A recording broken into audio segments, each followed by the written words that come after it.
지난 3월 첫 주까지 도합 60차례에 걸쳐서 마가복음 16장을 교회적으로 다 읽었습니다. 마가복음 각 장을 한 절 한 절씩 비교적 자세히 살펴보았습니다. 그렇게 하면서 한 1년 반 이상 20개월가량을 지났기에 그동안 살펴본 많은 내용들을 일일이 다 기억할 수는 없을 것입니다. 그래서 오늘은 마가복음을 읽은 사람으로서 잊으면 안 될 한 가지 중요한 내용만을 중점적으로 말씀드리고자 합니다. 그건 주보에 있는 오늘 설교의 제목처럼 예수 그리스도의 십자가와 부활은 우리 신자에게 무엇을 요구하는가 하는 것입니다. 마가 선생은 마가복음 1장 1절에서 이 복음서 전체의 핵심 주제를 먼저 제시하고 시작합니다. 하나님의 아들 예수 그리스도의 복음의 시작이라. 이 말씀대로 이 마가복음은 예수님이 하나님의 아들로서 그리스도 곧 죄인의 구원자가 되신다는 복되고 기쁜 소식을 전하려고 쓴 글입니다. 그런데 하나님의 아들이신 예수님이 그리스도 곧 죄인의 구원자가 되기 위해서 반드시 하지 않으면 안 될 두 가지 필수적인 과업이 있었습니다. 첫째의 과업은 죄인의 죄를 자신이 대신 지고 죽어서 그 죄값을 완전히 해결하는 것입니다. 둘째의 과업은 죄를 용서받은 사람들이 누릴 영원한 생명을 가진 몸으로 부활하는 것입니다. 이 두 과업을 하나로 묶으면 십자가와 부활, 곧 그리스도의 고난의 죽음과 부활입니다. 이게 복음의 핵심 내용입니다. 그래서 이 마가복음은 하나님의 아들이신 예수님이 죄인의 구원자로서 고난의 죽음을 거쳐 영생의 부활에 이르셨다는 사실을 가장 중점적으로 기록합니다.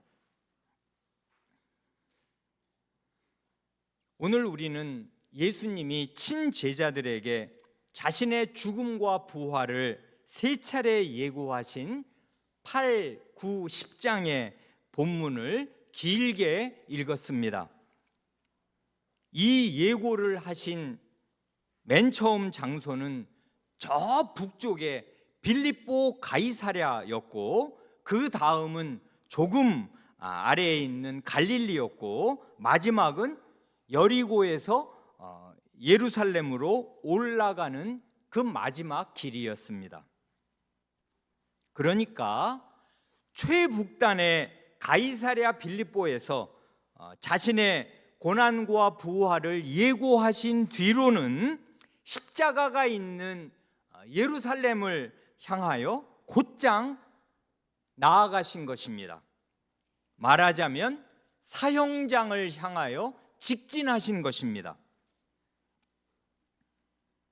그런데 이 세 차례의 예고의 말씀을 다시금 찬찬히 읽어보면 어떤 패턴이랄까 중요한 공통점이 있음을 알게 됩니다. 그걸 간단히 세 가지로 요약할 수 있겠습니다.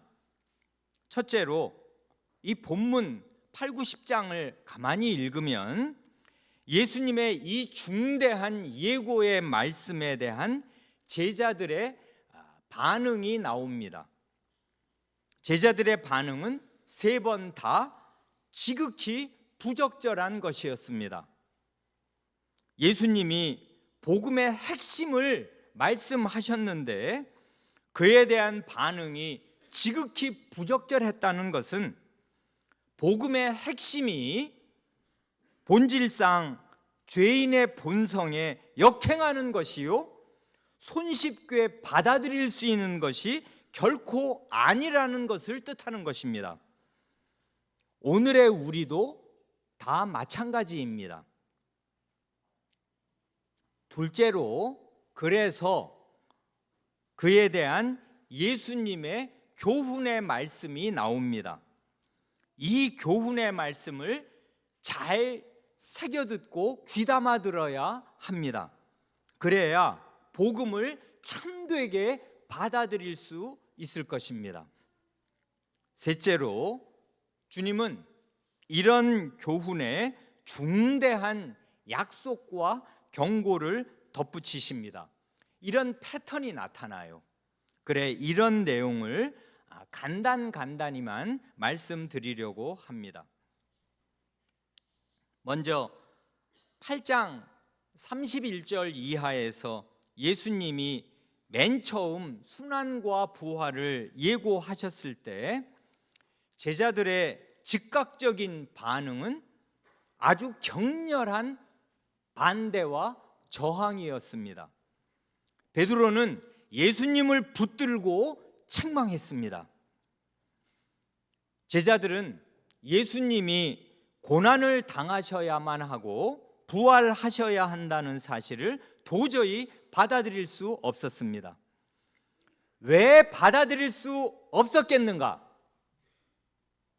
생각해 보면 그들은 예수님을 따르는 제자의 길이 고통의 가시밭길이 아니라 영광의 꽃길이라고 기대하였기 때문일 것입니다. 내 인생을 모두 걸고 지금 따르고 있는 스승이 죽어버린다면은 내 인생은 어떻게 되는 것인가 생각한 것입니다. 오늘날도 교회에 다니는 많은 사람들이 그와 비슷하게 생각할 것입니다. 교회에 잘 다니면 하나님의 도움과 가호로 하는 일이 잘 되고 내 인생길이 평탄해지고 혹시 어려움을 만나더라도 하나님의 도움으로 잘 해결될 거라고 기대합니다. 그게 아니라면은 도대체 뭐 때문에 교회에 다니겠습니까? 그게 신자라 하는 많은 사람들의 생각입니다. 이 제자들과 하나도 다를 것이 없는 것입니다. 이에 대해 예수님이 교훈하십니다. 예수님은 베드로를 대표로 하는 모든 제자들이 하나님의 일을 생각하지 않고 사람의 일을 생각하고 있다고 말씀하십니다. 사람의 일을 생각하고 거기에 갇혀 있으면 하나님의 일을 생각하지 못하게 됩니다. 바로 여기에서 그가 지금 생각하는 게 사람의 일인가 하나님의 일인가, 바로 여기에서 참신자와 사이비 신자 혹은 말뿐인 신자가 갈리겠습니다. 그럼 사람의 일을 생각하는 것이란 무엇입니까? 사람의 일을 생각하는 것은 사람이 이 땅에 붙은 자기의 생각, 자기의 소원을 앞세우는 것이고 그것을 이루기 위해 예수님을 따르고 교회에도 다니는 것입니다. 그럼 하나님의 일을 생각하는 것이란 무엇입니까? 그에 대해 이사야서 55장 7절 이하의 말씀이 아주 잘 가르쳐 줍니다. 이사야 55장 7절 이하에 이런 말씀이 있습니다. 하나님의 말씀을 들으십시오. 악인은 그 길을, 불의한 자는 그의 생각을 버리고 여호와께로 돌아오라. 그리하면 그가 긍휼히 여기시리라. 우리 하나님께로 돌아오라. 그가 너그럽게 용서하시리라. 이는 내 생각이 너희의 생각과 다르며 내 길은 너희의 길과 다름이니라. 여호와의 말씀이니라. 이는 하늘이 땅보다 높음같이 내 길은 너희의 길보다 높으며 내 생각은 너희의 생각보다 높음이니라 하십니다. 여기 이사야 55장 7절에 하나님께서는 자신의 긍휼, 불쌍히 여기심과 용서를 말씀하십니다. 이걸 분명히 약속하셔요. 죄인이 하나님께 불쌍히 여기심을 받고 모든 죄를 용서받을 길이 분명히 있습니다. 하나님이 약속하시니까 이건 틀림없이 있는 길입니다. 그게 우리의 살 길입니다. 그러기 위해서는 반드시 사람이 자기의 길을 버리고 자기 생각을 버리고 하나님의 길과 하나님의 생각을 따라야 합니다. 죄인을 불쌍히 여기셔서 죄를 용서하여 구원하시기 위한 하나님의 길과 하나님의 생각이 뭔가 하면, 이걸 그냥 이 신약의 본문을 따라 한마디로 말하면 그리스도와 그리스도인들,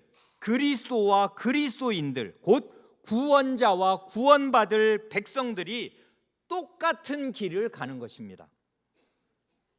그 길은 그리스도든 그리스도인이든 다 각각 자기를 부인하고 자기의 사형틀을 지고서 죽음의 고난을 거쳐 영광의 부활에 이르는 그 길입니다. 이것이 하나님의 길과 하나님의 생각입니다. 다른 구원의 길은 없습니다. 이 길이 유일한 구원의 길입니다. 그래 예수님 자신도 자기를 부인하고 자기 십자가를 향해 나아가시면서 모든 사람에게 이렇게 확언하십니다. 마가복음 8장 34절 말씀입니다. 예수님의 말씀을 들으십시오.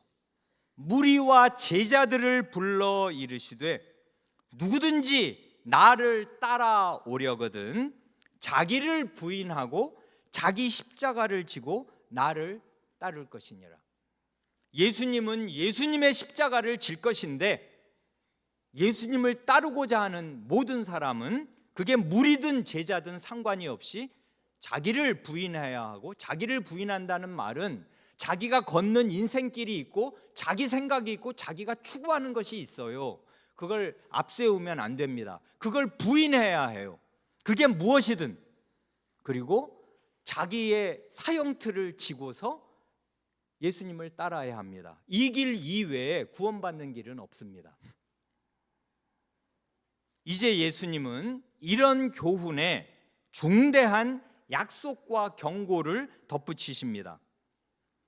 먼저 35절을 보면 마가복음 8장 35절, 누구든지 자기 목숨을 구원하고자 하면 잃을 것이요 누구든지 나와 복음, 이것이 핵심입니다. 나와 복음을 위하여 자기 목숨을 잃으면 구원하리라 하십니다. 나와 복음, 곧 예수님과 예수님의 복음보다 자기 생각, 자기 목숨을 앞세우는 사람은 결단코 구원받지 못할 것입니다. 그러나 예수님과 예수님의 복음을 자기 목숨보다 더 앞세우는 사람은 구원과 영원한 생명을 얻을 것입니다. 아멘. 그런데요, 이 말씀을 지금 누구에게 하시는 거예요? 무리와 제자들입니다. 제자들은 누구예요? 이 마가복음 8장 34절, 35절이 어떤 문맥에서 나오는가를 잘 생각하셔야 합니다. 제자들은 이미 올바른 신앙을 고백하였습니다. 당신은 그리스도 구원자이십니다 하고 주님께 인정을 받은 신앙 고백을 한 사람들인데, 제자들을 이 35절에 약속과 경고 앞에 세우셨다는 사실을 깊이 생각하는 것이 좋습니다. 과거의 믿음으로 구원받는 것이 결단코 아닙니다. 믿음은 언제나 현재적이어야 합니다. 일시적인 믿음은 구원 얻는 믿음이 아닙니다. 믿음은 말 자체로 주님을 신뢰하는 것인데, 과거에 나는 당신을 신뢰했습니다, 이런 과거의 신뢰로 구원받는 거 아니라고요. 지금은 뭐하냐? 지금은 딴 생각하고 있습니다. 그 사람은 주님을 믿는 믿음을 버린 거라고요. 그래, 과거의 믿음은 우리를 구원할 수 없습니다. 주님은 살아계신 분이고 항상 우리의 신뢰를 받으셔야 마땅해요. 그래, 현재적인 믿음으로 구원받는 것이에요. 그래, 이 말씀을 지금 하시는 것입니다. 신앙을 고백한 제자들을 원점에 세우시는 것입니다. 그 다음 38절을 보면, 누구든지 이 음란하고 죄 많은 세대에서 나와 내 말, 다시 나오지 않습니까? 나와 내 말을 부끄러워하면 인자도 아버지의 영광으로 거룩한 천사들과 함께 올 때에 그 사람을 부끄러워하리라. 이 말씀을 잘 생각하면 예수님은 이처럼 자신의 고난을 맨 처음 예고하시던 그 자리에서부터 벌써 자신의 영광스러운 재림을 내다보시면서 그 말씀을 하셔요. 그러니까 예수님의 고난의 죽음과 예수님의 부활, 승천, 하나님의 보좌 우편 좌정, 그리고 재림은 다 서로 연결된 하나의 실체이고 이미 확정되었습니다. 영광스러운 미래, 주님의 영광스러운 재림까지가 이미 확정되어 있기에 그리스도와 그리스도인은 그 사실을 믿는 믿음으로 현재에 닥친 고난과 죽음을 이기는 것입니다. 이 믿음이 없으면 미래에 우리에게 다가올 영광이 이미 하나님 안에서 확정되어 있다는 이 믿음이 없다면 이 음란하고 죄 많은 세대에서 예수님과 예수님의 복음을 부끄러워하게 됩니다. 한때는 베드로도 그렇게 예수님을 부끄러워하였습니다. 그런 죄를 참되게 회개하지 않는 사람은 장차 올 그 영광의 날에 영원히 씻을 수 없는 부끄러움을 당하게 될 것입니다. 주님께서 아주 분명히 말씀하십니다. 인자도 아버지의 영광으로 거룩한 천사들과 함께 올 때 그 사람을 부끄러워하리라. 한편 이 말씀에서 예수님은 자신을 인자, 곧 사람의 아들이라고, 정확히 말하면 그 사람의 아들이라고 말씀하시는 동시에 하나님을 가리켜 뭘 하십니까? 아버지의 영광으로 아버지라고 말씀하십니다. 그러니 하나님을 아버지라고 부르는 이분은 누구시겠습니까? 이 말씀으로 예수님은 자신이 하나님의 아드님이심을 은은히 내비치시는 것입니다. 그러니 이 말씀에 곧 십자가의 고난과 재림의 영광을 아울러 말씀하시는 이 자리에서 마가복음의 핵심 주제 가운데 하나인 하나님의 아들 주제가 넌지시 제시된 것입니다. 여기에서 이 말씀, 마가복음 8장에서 암시적으로 제시된 이 핵심 주제, 저 나사렛 예수는 하나님의 아드님이시다 하는 이 주제가 십자가의 현장에서는 아주 명시적으로 고백됩니다. 십자가 처형을 담당한 로마 백부장의 입에서 이 사람은 진실로 하나님의 아들이었도다 하는 고백이 나오지 않습니까? 마가복음 15장 39절입니다. 그 다음 9장과 10장을 함께 보면 이 두 장은 양상이 아주 비슷합니다. 그래 두 장을 한꺼번에 묶어서 말씀드리겠습니다. 먼저 9장에서 예수님이 두 번째로 고난과 부활을 예고하시자 제자들은 그 말씀을 깨닫지 못하고 묻기도 두려워합니다. 9장 32절에 제자들의 반응이 나옵니다. 첫 번째 순환과 부활 예고 때는 극렬히 저항하더니 두 번째 때는 아예 무지할 뿐 아니라 그냥 두려워서 입에 꺼내지도 못합니다. 이처럼 복음의 핵심 진리에 대한 제자들의 반응은 무지와 두려움, 그것이었습니다. 10장으로 가도 똑같습니다. 10장에 가면 예수님이 그 말씀을 하시기 전에 아마 예수님의 표정이 굉장히 진지하고 엄숙하고 숙연하였을 게 틀림이 없어요. 그래 예루살렘으로 올라가시는 길에 이 순환 예고를 하시기 직전에 제자들의 반응이 나오는데 놀라고 두려워하는 것입니다. 9장과 똑같아요. 그래 무지와 놀라움과 두려움, 그것이었습니다. 스승의 죽음과 자기들이 필연적으로 당하게 될 고난은 생각하기조차 싫은 일이었습니다. 그래서 문제를 회피한 것입니다. 묻지 않아요. 겁이 나서. 그렇게 복음의 핵심 진리, 즉 자아가 죽는 고난을 반드시 겪어야만 하고 고통을 겪은 뒤에야 부활의 영광에 이르게 된다는 도리를 외면한 제자들이 자기들의 마음에 둔 것은 무엇이었습니까? 9장에서는 우리 가운데 누가 크냐 하는 욕망이었고 10장에서는 야고보와 요한 형제가 주님이 영광의 보좌에 앉으실 때 우리 형제를 그 보좌 좌우편에 앉게 해달라는 욕망이었습니다. 그리고 9장에서는 이런 서로 누가 크냐 하는 말로 자기들끼리 서로 다투었고 10장에서는 이 두 형제의 말을 들은 열 제자가 두 형제에게 분노하였습니다. 공동체 안에서 더 높은 존재가 되고자 하는 욕망, 남보다 더 영광스러운 존재가 되고자 하는 욕구가 제자들의 마음속에 뿌리 박혀 있었습니다.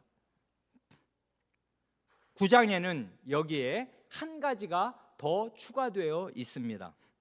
곧 이 제자단을 따르지 않는 어떤 사람이 예수님의 이름으로 귀신을 내쫓는 것을 보고 제자들이 금지한 것입니다. 곧 우리 집단, 우리 교회에 대한 자부심과 우월감으로 다른 사람들을 아래로 내려다보고 제재를 가한 것입니다. 이와 같이 복음의 핵심 진리를 참되게 깨닫지 못한 사람의 한결같은 마음의 방향, 그 삶의 지향은 기꺼이 다른 사람의 아래로 내려가는 게 아니라 다른 사람의 위로 솟구치려는 것입니다. 하향이 아니라 상향입니다.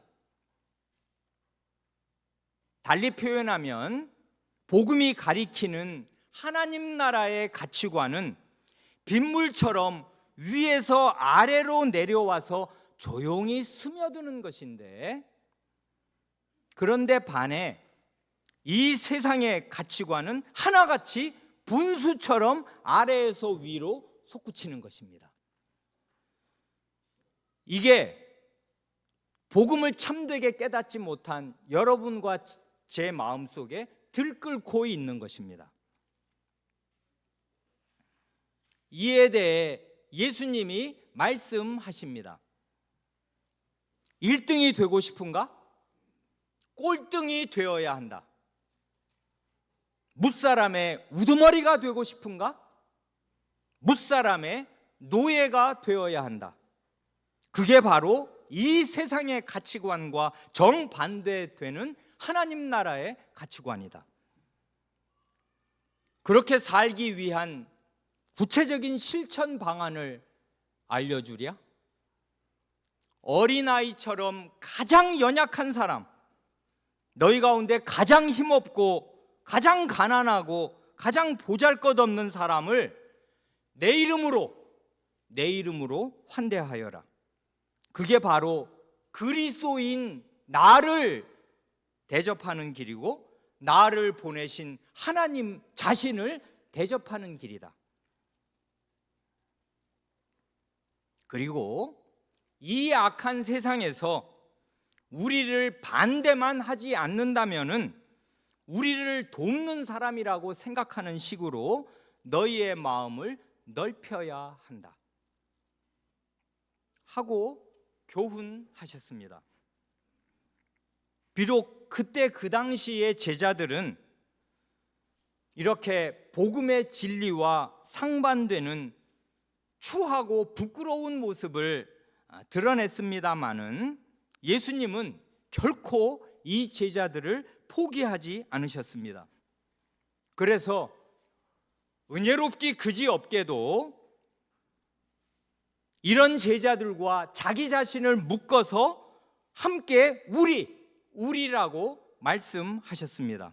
9장 40절, 우리를 반대하지 않는 자는 우리를 위하는 자니라.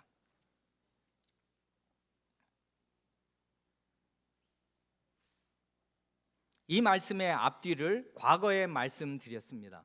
그걸 잘 생각하시기 바랍니다. 성경은 허투루 읽으면 뭘 몰라요. 그 앞에 우리 제자들이 요한이 나와서 말한 그 우리와 예수님이 말씀하신 우리가 같은지 다른지 잘 생각해 보세요. 요한은 어떤 사람이 우리를 따르지 않고 귀신을 내어 쫓기에 우리가 금하였습니다 하니까 주님이 그 우리에 들어갈까요? 안 들어갈까요? 주님은 안 들어갑니다. 그건 제자들끼리 똘똘 뭉친 우리예요. 그런 우리 속에는 예수님이 포함되어 있지 않습니다. 왜냐하면 반대하지 말아라, 그런 사람들 말리지 말아라, 냅둬라, 우리를 반대만 안 하면 우리를 위하는 사람 아니냐라고 말씀하시니까 예수님은 우리가 금하였나이다 하는 그 금한 우리에 들어가지 않아요. 그런데 그런 예수님이 이렇게 형편없이 생각하는 제자들을 우리라고 묶어서 자기를 제자들 속에 넣으셔서 우리를 반대하지 않는 자는 우리를 위하는 자니라 하고 말씀하셔요.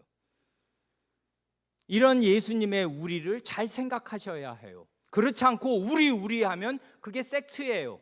자기들끼리 뭉치는 우리, 그런 우리 속에는 예수님이 계시지 않는 우리입니다. 그러나 그런 우리를 예수님이 함께 하시고 우리를 이끌어 주시려고 우리를 묶어서 말씀하셔요. 이런 예수님 때문에 우리가 우리 교회가 되는 것입니다. 또한 예수님의 은혜는 거기에서 그치지 않습니다. 10장에서는 너희 중에를 3번이나 말씀하십니다. 곧 이 세상에서는 결단코 찾아보려야 찾아볼 수 없는 거룩한 사회가 바로 이런 형편없는 제자들의 공동체, 이런 제자들의 서로 다투고 싸우는 이런 관계 안에 너희 중에 하나님의 나라가 구현되어야 할 것을 강조하여 말씀하시는 것입니다. 그래 우리도 이 말씀을 우리 마음에 새겨서 우리의 가정, 부부가 싸우고 부모 자식이 불화하고 교인들끼리 냉랭한 이런 관계 안에 이런 말씀이 임해서 우리도 주님이 원하시는 거룩한 공동체, 거룩한 사회가 되어야 할 것입니다. 그래 10장 43절 44절 말씀이 저는 구원의 말씀이라 믿습니다. 10장 43절, 너희 중에는, 어떤 너희인데요? 이렇게 지금 좌우편에 앉게 해달라고 이런 헛된 소원을 가지고 예수님께 기도하는 너희, 그리고 그런 제자를 향해서 분노하는 너희입니다. 그런 너희, 그런 너희 중에는 그렇지 않을지니 너희 중에 누구든지 크고자 하는 자는 너희를 섬기는 자가 되고 너희 중에 누구든지 으뜸이 되고자 하는 자는 모든 사람의 종이 되어야 하리라. 이게 지금 세상 사람들에게 하시는 말씀이에요? 아닙니다. 세상 사람은 이 말씀을 들을 수가 없고 이 말씀을 들어봐야 소용이 없어요. 하나만한 소리입니다마는 예수님의 제자들은 지금은 이렇지만 나중에는 이렇게 될 것입니다. 주님의 말씀 때문에 이렇게 될 것이에요. 이렇게 되었습니다. 다 이러고 죽었어요. 이 사람들 다는 아닙니다마는 11 사도는 이렇게 되었습니다. 그때는 아니었지만 주님의 이 말씀 덕분에 주님의 말씀이 이 사람들 마음에 능력을 발휘해서 너희 중에 3번 아멘한 것과 같은 이 말씀의 효력으로 그들 중에 그런 거룩한 사회가 이루어졌습니다. 우리 가운데에도 그래야 할 것입니다. 예수님은 말로만 이런 교훈을 하신 것이 아닙니다. 자신의 삶과 죽음 자체가 복음의 내용이 되는 그런 삶을 사셨고 그런 죽음을 죽으셨습니다. 그래 오늘 읽은 마지막 본문 말씀이 이 마가복음의 가장 중요한 요절 가운데 하나일 마가복음 10장 45절 말씀입니다. 다 외우신 줄 믿습니다. 마지막으로 같이 외워봅니다. 인자가 온 것은 시작. 인자가 온 것은 섬김을 받으려 함이 아니라 도리어 섬기려 하고 자기 목숨을 많은 사람의 대속물로 주려 함이니라. 아멘.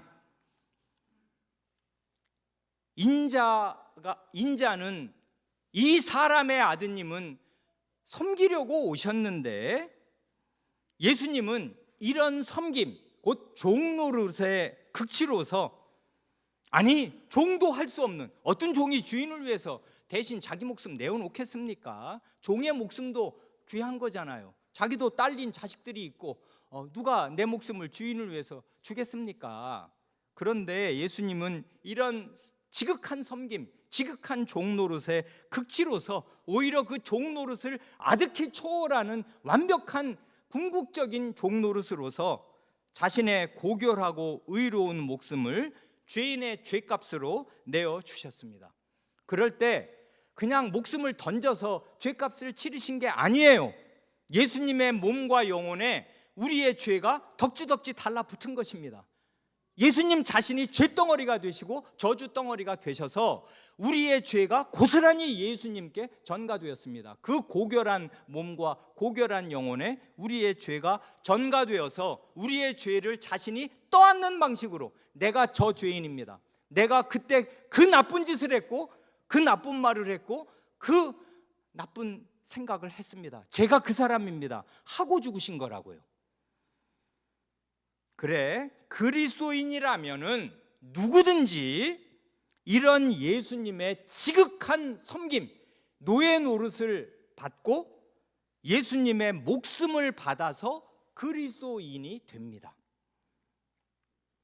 이 예수님의 종노릇과 예수님의 목숨이 끝없이 강력한 효력을 발휘해서 우리 같은 이기적인 자기중심적인 죄인의 마음이 변화를 받아서 기꺼이 다른 사람의 아래로 내려가려는 마음과 태도를 가지게 됩니다. 우리 자신으로는 절대로 그렇게 안 돼요. 하늘 아래 두 태양이 없어요. 그래 언제든지 꼭대기에 올라서려는 그런 욕구가 어디나 있습니다. 교회 강단에도 있어요. 그게 없는 게 아니에요. 그런데 그리스도의 목숨을 우리는 받았습니다. 그리스도의 섬김을 여전히 우리는 받고 있어요. 그래 생각하는 것입니다. 그리스도의 십자가와 부활, 그 부활 생명으로 그리스도의 십자가를 되짚어 생각해요. 내가 어떻게 그리스도인이 되었나 생각하고서 그리스도의 그 낮아지심이 없으면 내가 오늘 어떻게 이러고 있는가를 생각하고서 돌이키는 것입니다. 그래 우리는 우리의 본성과 끝없이 역행하는 삶을 살 수 있는데 그리스도의 섬김과 그리스도의 목숨 주심, 대속물로 자기를 주심 때문에 그게 그냥 한없는 원동력이 되어서 우리의 이기적인 마음이 늘 돌아섭니다. 내가 이러면 안 되지, 내가 이럴 사람이 아니지, 이러면 내가 사람도 아니지, 이러면 내가 하나님 나라에 들어갈 길이 없지 하고 돌이키는 것이에요. 그게 우리의 살 길입니다. 예수님의 섬김과 예수님의 대속물로 주신 이 사건을 기억하고 돌이키는 게 우리 살 길이에요. 그런 사람들이 모인 곳이 이 세상과는 전혀 다른 그리스도의 사회요, 그리스도인의 공동체입니다.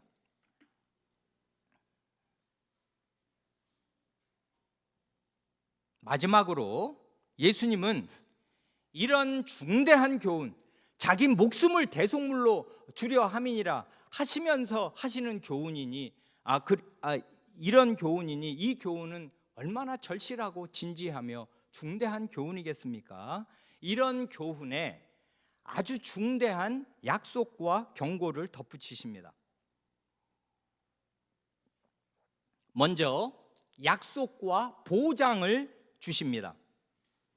그리스도께서는 그리스도인과 자신을 동일시하셔서 그리스도인이 이 세상에서, 이 악하고 음란한 세상에서 어떤 대우를 받는가를 일일이 다 지켜보시고 반드시 갚아주십니다.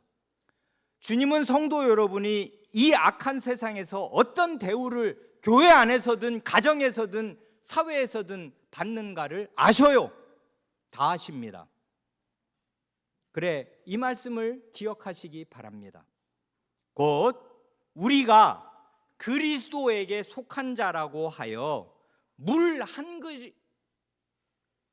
그릇이라도 대접을 받는다면은 저 사람 그리스도인이다, 저거 예수님 믿는 사람이네 하는 걸 알아보고서 그 이유로 우리에게 냉수 한 그릇을 준다면 대접받는 건 누굽니까? 우리입니다. 목이 마려웠는데 나를 위해서 냉수 한 그릇을 주었어요. 목사는 매주 실감하지 않습니까? 이렇게 물을 목사에게 공급해 주는 손길이 있어요. 이렇게 물을 대접받으면 대접받는 사람은 신자인데 갚아주는 사람은 누굽니까? 주님 자신입니다. 주님이 거기에 맹세를 덧붙이셔요. 내가 진실로 너희에게 이르노니 너희가 이 세상에서 받는 대접에 대해서 내가 반드시 상을 준다. 내가 그거 다 알고 있고 다 내 치부책에 기록되고 있어서 내가 반드시 그 상 갚아준다. 반대도 성립할 것입니다. 여러분이 이 세상에서 그리스도인이라고 정당한 대접을 받지 못하고 함부로 여김을 받고 함부로 모욕을 받고 함부로 낮춤을 받고 험담과 비방을 들을 때 주님께서 다 아시고 갚아주시겠습니다. 그와 동시에 이런 보장, 약속과 보장을 주시는 동시에 엄중한 경고도 하십니다. 다른 사람에게 죄를 범하여 그를 넘어뜨리거나 혹은 자기 자신에게 죄를 범하면 멸망을 면치 못하리라 하십니다. 곧 그리스도인 가운데 가장 작은 사람 하나라도 망하게 한다면은 그 사람이 받을 벌은 엄중합니다.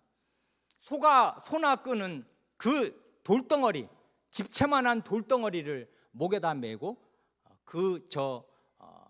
악의 세력이 가득한 바다에 빠지는 게 더 낫다, 그렇게 말씀하실 만큼 교회 안에 있는 예수님을 믿는 작은 사람을 함부로 대하는 그 죄가 용서받을 수 없는 죄인 경고를 덧붙이십니다. 뿐만 아니라 다른 사람에게 짓는 죄뿐 아니라 자신의 손과 발이나 눈으로 죄를 짓느니 차라리 그 손발을 자르고 그 눈을 빼버리는 것이 나을 것이라 하십니다. 왜냐하면 죄를 지어서 지옥불에 던져지는 것은 돌이킬 수 없는 일이고 가장 끔찍한 일이기에 그렇습니다. 예수님이 이 9장에서 지옥불, 지옥을 걸고 하시는 이 엄중한 경고를 다름 아닌 이 12 제자에게 하셨다는 사실이 뜻깊고 뜻깊습니다. 11 제자는 이 예수님의 말씀을 마음에 새겨서 돌이켜 회개하고 사도로 살았습니다마는 한 제자는 지옥불에 떨어졌습니다. 참된 모든 신자는 이런 두려운 지옥불을 다 면하겠습니다마는 제단의 불은 면할 수 없습니다. 이 말을 하려고 마가복음을 쓰는 목적 가운데 하나라고요. 신자는 지옥불은 면하지만 제단의 불은 면하지 못합니다. 이 세상에 사는 동안에 불같은 시련을 통해서 그 믿음이 정련되어야 할 것입니다. 그래 9장 49절이 그 말씀이라고요. 사람마다, 이때 사람은 모든 제자입니다. 제자들마다, 그리스도인마다 예외 없이 불로서 소금치듯함을 받으리라 하신 말씀과 같습니다. 이건 제단에 제물을 바칠 때 제물에 소금을 치는 것을 지금 말씀하시는 거잖아요. 너희 자신이 하나님께 거룩한 산제물로 바쳐지게 될 때 이 제단의 불은 피할 수 없고, 그럴 때 너희는 이 말을 기억해야 한다. 신자는 불같은 시련을 받을 때 소금 같은 언약의 말씀을 굳게 믿고서 그 말씀을 믿는 믿음으로 자신을 하나님께 거룩한 산 제물로 바쳐야 합니다. 그 다음 마지막 경고가 9장 50절 마지막 말씀입니다. 언약의 말씀을 믿는 참된 믿음을 잃어버린 신자는 맛 잃은 소금과 같아서 아무짝에도 쓸모가 없고 아무 소용도 없을 것입니다. 언약의 말씀을 그 믿는 소금 같은 그 믿음을 마음에 굳게 간직하고 살라 말씀하십니다. 이러한 것들이 예수 그리스도의 십자가와 부활이 신자에게 요구하는 것들입니다. 우리는 이미 예수님의 십자가의 피로 우리의 모든 죄를 씻고 예수님의 부활하신 새 생명을 받았습니다. 그런 사람들인데 이 말씀 앞에서 돌이켜 회개하지 않고 계속 죄를 짓는 삶을 살고 계속 이 그리스도께서 이루시려는 이 거룩한 공동체를 해치는 삶을 산다면 결단코 그 사람은 구원받지 못할 것입니다. 주님의 이 말씀이 있기에 그렇습니다. 주님의 이 말씀은 제자들에게 하신 말씀이에요. 그리고 이 땅에 사는 동안에 멸망으로 간 사람도 있어요. 그러니 우리는 우리 자신을 허투루 생각하지 말고 과거의 믿음에 안주하지 말고 그리스도의 십자가와 부활을 믿는 사람이라면 부활 생명이 내 안에 있어서 그리스도의 십자가의 그 고귀한 희생이 오늘 나의 삶의 원동력이 되나, 그래서 나의 이 좁은 마음을 넓히고 그리고 나의 이 헛된 세상에 대한 추구를 잠재우는가? 그렇지 않고 여전히 이 제자들과 똑같이 현세적인 욕구가 교회 안에서 들끓는가? 그걸 냉정하게 생각하지 않으면 자기에게 속는 것입니다. 그리스도의 십자가와 부활은 너무나 고귀하기에 허투루 대할 수 있는 실체가 아닙니다. 기도하시겠습니다.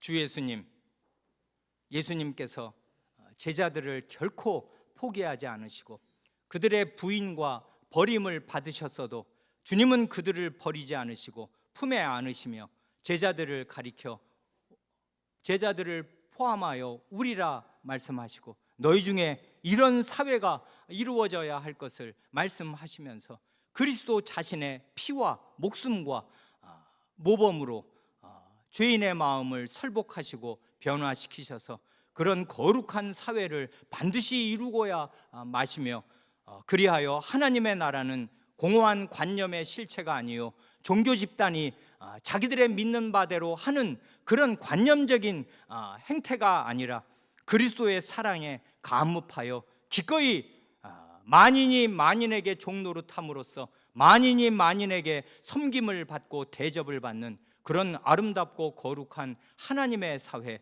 예수 그리스도의 공동체가 이 땅에서부터 출범하게 하신 줄을 믿습니다. 그런 거룩한 교회 안에 저희를 두셨으니 저희 마음에 들끓는 모든 세속적인 욕망이며 모든 더러운 죄악들을 내어버리게 하여 주시고, 차라리 자기 눈을 빼며 자기 손발을 잘라버리려는 결연한 태도로 모든 죄와 결별하게 하여 주시고, 자기를 부인하고 자기 생각을 버리고 예수 그리스도의 뒤를 쫓아 밑으로 아래로 내려가는 그런 삶을 기꺼이 살 수 있게 하여 주시기를 구합니다. 우리 구주 예수님의 이름으로 기도합니다. 아멘.